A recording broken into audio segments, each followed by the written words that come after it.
నేను ప్రేక్షకులకి ఒకటే చెప్పదలుచుకున్నాను, ఎట్టి పరిస్థితుల్లో కూడా మూడో ప్రపంచ యుద్ధం ఇప్పుడప్పుడే అసలు వచ్చే ప్రసక్తే లేదు. మూడో ప్రపంచ యుద్ధం 2033 నుంచి 2036 మధ్యలో వస్తుంది.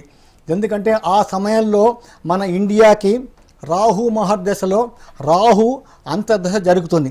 ఇంకపోతే రెండోది ఆయన చెప్పినట్టుగా నౌకా ప్రమాదం అనేది ఈసారి వచ్చిన 3 గ్రహణాలు, 2 సూర్యగ్రహణాలు, 1 చంద్రగ్రహణం, ఈ 3 కూడా యూరప్ దేశాల్లోనే ఉన్నాయి.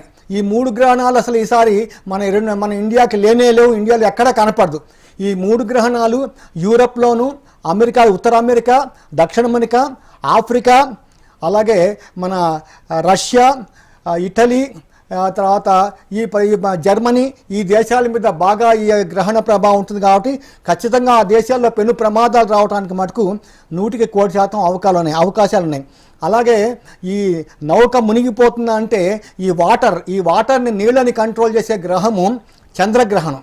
ఈ చంద్రగ్రహణము మనకి ఈసారి మన